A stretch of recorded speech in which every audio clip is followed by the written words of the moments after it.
Hello everyone, Adrian Clarke here. Welcome to the breakdown. Arsenal 2, Olympiakos 0. Another clean sheet victory in the Champions League. Arsenal absolutely flying. I've got to say, there was a little bit of divided opinion, wasn't there, in the aftermath of this game? A lot of people were a little bit underwhelmed by it. They didn't think the Gunners played especially well. I've got to say that I really enjoyed it. I thought it was a pretty good performance. It was a little bit like the Newcastle game, a brilliant start. Definitely went flat in the middle. We didn't have many efforts on goal and we let them back in the game. And then there was a fantastic climax to the game. I just think if you can't enjoy this team, this version of Arsenal, then there's something not quite right, because this team is top quality. We had 7 big chances in this game, which is absolutely brilliant. I mean, Olympiakos had 3. We'll get to that a little bit later on in my analysis, which was slightly concerning. But look, overall, we were in second gear. We made loads and loads of changes, yet won with a degree of comfort. We've conserved that physical and mental energy, which I think has to be considered a bonus. Please do stick around, by the way. Got some player ratings towards the end of the show, and we'll also briefly look ahead to the West Ham United game. Right, who are we going to start with? I think we should start with the game's most outstanding player. Spoiler alert, I thought it was Martin Odegaard. This was a tremendous performance from the captain. His first 90 minutes for quite some time, and he was the dominant player, wasn't he? He had 89 touches in the game, Martin Odegaard, which was the most of anyone on the pitch. And if you look at his heat map here, shown on the screen, you'll see that he had those touches here, there and everywhere. I've long been saying that this guy can play as an orthodox central midfielder, and look how many touches he had in the deeper areas. So Arsenal kicking left to right as you look. Almost half his touches are inside our own half. So it's quite impressive. Just leans to the right, of course, in terms of what he did inside the attacking third. No one made more passes into the final third than Odegaard, 24 of them. He created 4 chances, including an assist. His through balls were absolutely on point. We'll get to those shortly. He had 4 shots, which was joint high for Arsenal as well in the game. And he regained possession 8 times for the team, which again is more than any other Arsenal player. And this stat I love. I hope you love it as much as me. I had a little look at who he was passing to during the game, and wait for it, he passed to every single player that wore the shirt of Arsenal in this game, except for Christian Mosquera. That's the only player he didn't pass to. Obviously, we brought on all the 5 subs. He passed to every single one of them. And what's even more interesting is he passed to them all more than twice, except for Eze. More than once, rather, except for Eze, where he only gave 1 pass to him. But that shows you he was here, there and everywhere, linking play with the forwards, getting off the fullbacks, getting off the centre halves. A little bit of everything from Martin Odegaard. I'm going to see some more clips from him very, very shortly, because we've got to talk about Viktor Gyokeres. I thought he was really, really strong at St James's Park. Had a terrific game. He was a real handful, making some good runs. Well, the runs were the standout here, weren't they, in this game? He made run after run. And the big difference, the big difference between now and when he first came here is that Arsenal are looking for him with the runs. They're playing those passes much, much earlier. Here, I'm going to show you a good example. I think this was 12 minutes into the game. I think this was for the goal, wasn't it? Where Odegaard slips him in, and it's a beautiful, beautiful through ball. Left foot, little curler around the corner, and he comes from deep. Look, he's got to make some ground up on those 2 defenders. They've both got an advantage. For me, he's third favourite to get to the ball, even though it is a good through ball. And he gets there. He bundles over the right back. Centre back can't get back in time. And there, look at circled Gabriel Martinelli. He's not out wide. He's made that central run, which I think is so important. And look how far ahead he is of the left back. He wants it more. And obviously Gyokeres shoots. It comes off the post, and Gabriel Martinelli gets himself a goal. So that was superb, I thought, from Viktor Gyokeres. And we saw quite a lot of that, particularly in the first half, didn't we? Here's another example. Surprise, surprise, it's Odegaard that picks him out with the pass. An even better ball, really, on this occasion. He wriggles away from a couple of players in midfield. Really classy from Odegaard. And then, as you'll see here, bang. He releases Gyokeres, who makes a terrific arced run to go in behind. And he's in on goal. And it's a brilliant piece of defending in the end. It really is from the centre half. But, as you'll see on this second slide, look at Martinelli. There he is as that second centre forward again, way ahead of the left back. He's shown great desire again to keep pace, to get himself a tap in. Can he make that square pass outlined with the red arrow to Martinelli? If he does, it's a goal. And I'm not surprised he shot because he's a centre forward, but the percentage play probably because the defender was coming across so quickly was maybe to just square it to Gabriel Martinelli. But I'm not going to be too critical of Gyokeres for shooting. There was another great moment, I thought, and this is the one I think that Gyokeres will be kicking himself for. We'll show you the pass from Trossard. He's out on the left touchline, outside of the football, beautiful little clippy pass, and again he makes that run from the centre into the left channel. He's a master at it, and then he gets in, and I just think that Gyokeres, that's trademark Gyokeres, left side of the box, chops in the front of the defender and just whips it bottom corner, and he just put too much on it, didn't he? Tried to knock the spots off that glorious Champions League ball, and unfortunately got too much on it, and it goes quite a way wide in the end. Just got to relax in those situations. Just curl it in the bottom corner, and it's job done. But the runs were quite superb from Gyokeres, and that excites me. That excites me a lot moving forward, particularly now that Odegaard's fit and available. And it's not just Odegaard, other players are looking to play those passes in beyond the last man, aren't they?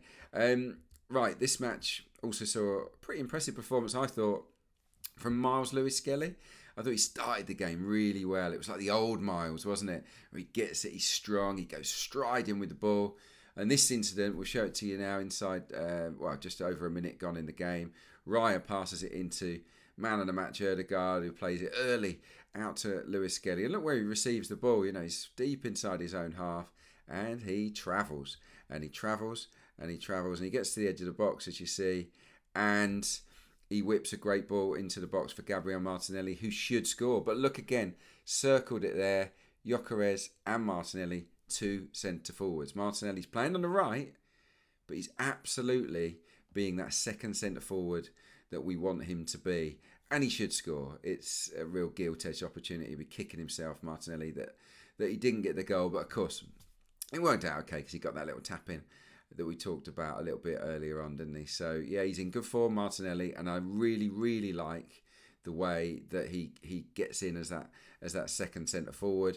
On Myles Lewis-Skelly, by the way, he had 80 touches in the game. 80 touches, which I think is very, very impressive. It was the second most of Arsenal's players. He won 13 of his 17 duels. Really strong. He won 6 fouls. He always wins fouls, doesn't he, Lewis-Skelly?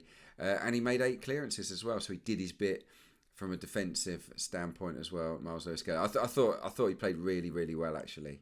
It wasn't a perfect performance. We did give up some chances to Olympiakos, who actually looked really dangerous, didn't they? When they came forward, I thought they had a little bit in their locker, to be perfectly honest, Olympiakos. Here's one moment, and it's the disallowed goal that it's not a moment of alarm, but it's something we've got to learn from. The ball comes in from the left, as you can see, and there I've arrowed Gabriel. He tries to play offside. He's with El Kaabi, the centre forward, and he tries to catch him offside. Now, ultimately, it worked because he was flagged offside, but that was a heck of a risk and an unnecessary risk because he can't see Lewis-Skelly behind him. He can't see where he is. Saliba's behind him anyway. So that is a manoeuvre that I wouldn't recommend Gabriel tries too often. We got away with it by the skin of our teeth. So that was one negative. He got himself booked as well. I mean, ultimately, he still played well, Gabriel, but that was an error. And obviously it was a shame to see him limp off. In terms of other things that we could have improved, I think Ben White didn't have his best game. I think it's difficult, isn't it, when you don't get much game time, and he looks a little bit short still, in my opinion. Did some good things, but I thought that Daniel Podence, the former Wolves player, did probably have the better of the duel with him. And as you can see from this one, I mean, one of the saves of the season for David Raya. Goodness me.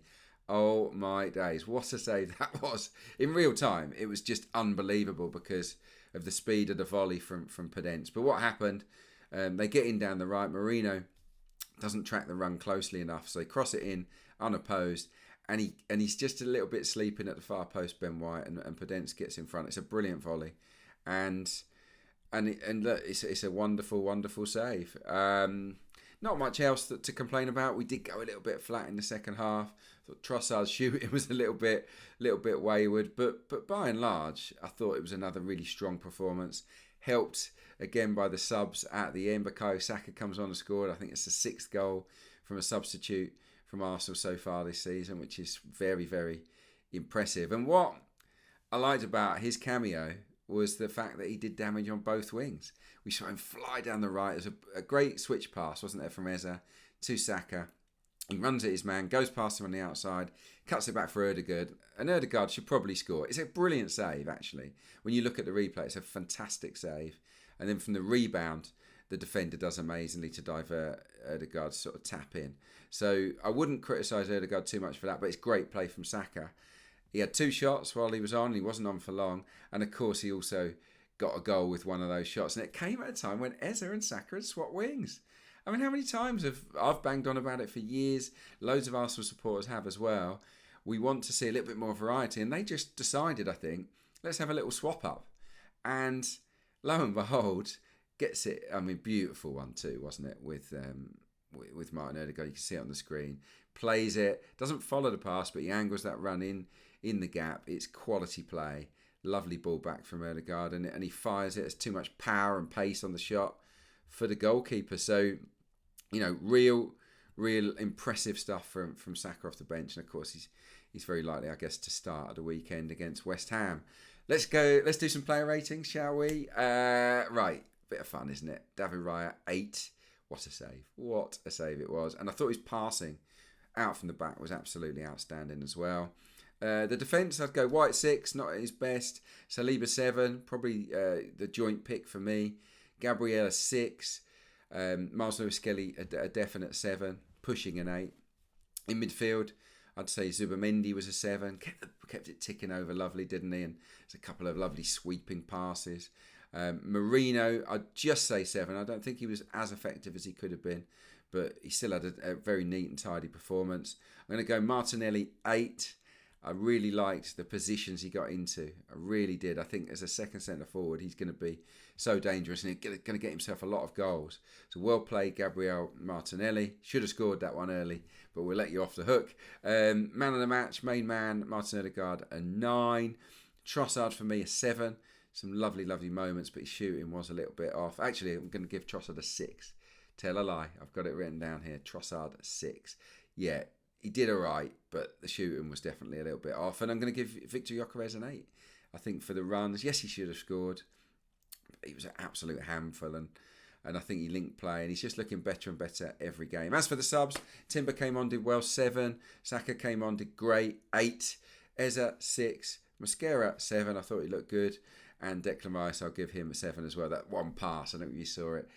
Absolutely brilliant. Diagonal pass into Odegaard on the halfway line. He turns and he runs and creates a 4v4 that Trossard should probably score from. So, yeah, nice little cameo from Declan Rice, who, of course, will be kind of looking forward to playing against West Ham at the weekend. I've got to say, he didn't play very well, did he, last year against the Hammers? Maybe both games, actually, because since he's joined us, West Ham have won both matches at Emirates Stadium. I don't think Declan Rice has been really at it in either game. Now, will Mikel Arteta play him in this game? I would suggest that the fact that he was sub for this one means, yeah, he will.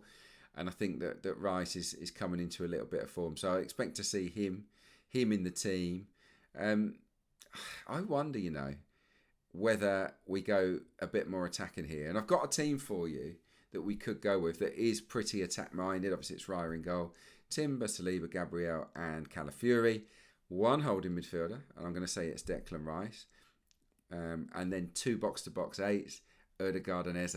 That would be very, very exciting. And then you could have Saka on the right, and then either Martinelli or Trossard on the left. Maybe Martinelli, given that he's in the goals at the moment with Gyokeres up front. That might be my team. It'd be a bold one, very attack-minded, but I kind of like it. I think we should get at West Ham.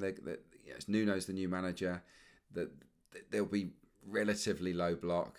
They'll be compact. They'll be quite hard to break down. So let's get lots of creative players on the team. They're really weak from corners. We know that. 8 goals they've conceded from corners. Absolutely shocking. 7 headed goals as well. They face the most headed shots. So like Gyokeres could get a bit of joy. Gabriel, Saliba. Let's pile on the pressure. Get the ball in the box. Not hopeful crosses. I'm not talking about that. I'm just saying, let's fizz it across the face of goal because they're not defending crosses very well at all.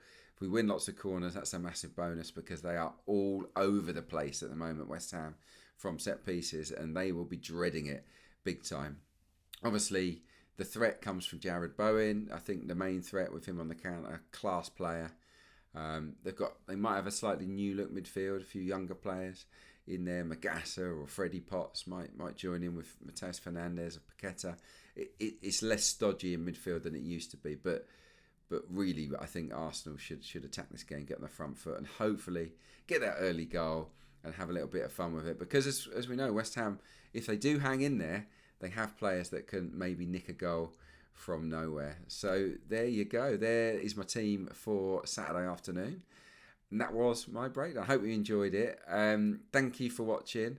Thank you for liking, for subscribing, for telling your friends, etc. I really, really appreciate all the support of the channel. Blown away by it, really. So please do keep coming back for more. I am absolutely loving it. And I'm loving Arsenal's form. Even though not everyone's completely convinced, I think winning in second gear is a pretty sweet feeling because it's going to conserve a little bit of energy for the times in the season when we need it. Right, until next time, bye for now.